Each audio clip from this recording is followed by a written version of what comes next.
আসসালামু আলাইকুম। চলে আসলাম আরেকটা নতুন ব্লগ নিয়ে।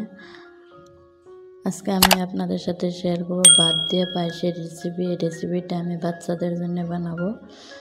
যেসব বাচ্চারা ভাত খেতে পছন্দ করে না তাদের জন্য এই রেসিপিটা করা হয়। তাহলে দেখে নিন আমি কিভাবে এই রেসিপিটা বানাই। আমাদের সাথেই থাকুন আর ভিডিওটা দেখতে থাকুন। তার জন্য যা যা উপকরণ লাগবে আমি নিয়ে নিচ্ছি 1 কাপ দুধ, ভাত, তাল মিছরি, একটা এলাচ, একটা তেজপাতা।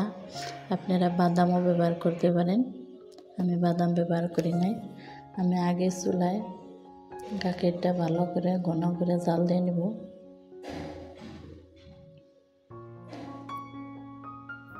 ঘন হয়ে আসলে আমি ভাত দিয়ে দিব।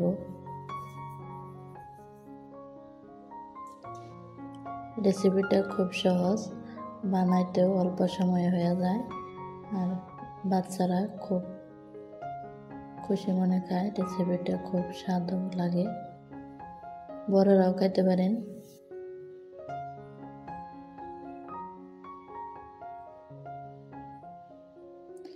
এই রেসিপিতে প্রোটিন, পুষ্টি, কার্বোহাইড্রেট পাওয়া যায়।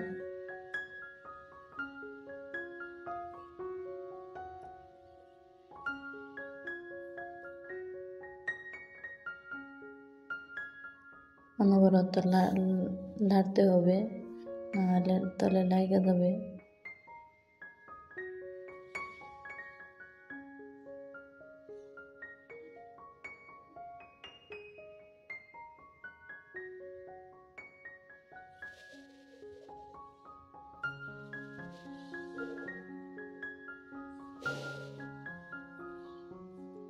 ফ্লেভারের জন্য আমি একটা তেজপাতা আর এলাচ দিয়ে দিলাম।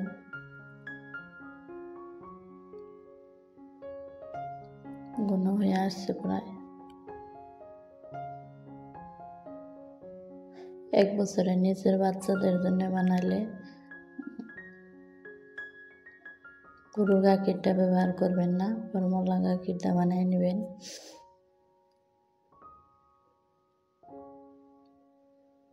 ছোট বাচ্চাদের জন্য বানাইলে এটা ডাল ঘুটনি দিয়ে হয়ে আসলে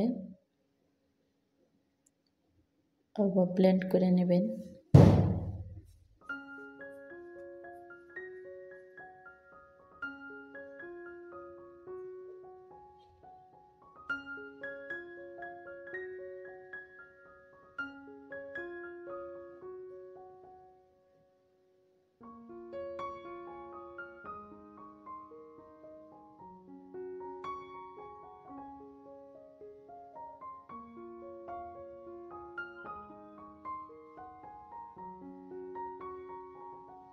মিষ্টির জন্য আপনারা চিনিও ব্যবহার করতে পারেন, গুড় ব্যবহার করতে পারেন।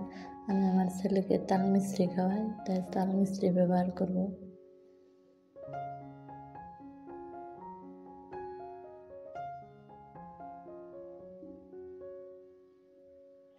এখন হয়ে আসছে পরে আমি তাল মিছরি দিয়ে দেবো। আগে থেকে তাল মিছরি দিলে বেশি মিষ্টি হয়ে যাবে, তাই দেই নাই, পরে দিয়ে দিতেছি।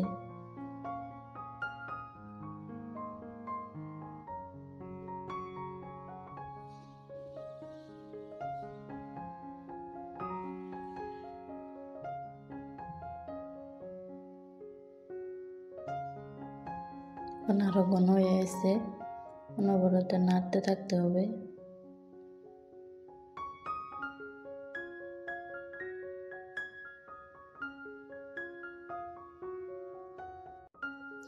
আমি তেজপাতার এলাচটা উঠাই নিতেছি।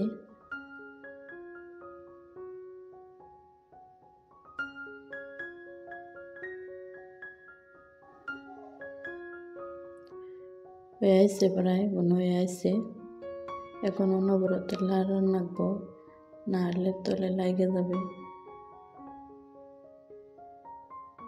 চুলার আঁচটা আমি বন্ধ করে দেব, জোরাইলে আরো ঘন হয়ে আসবে। এখন আমি সার্ভ করে নিতেছি।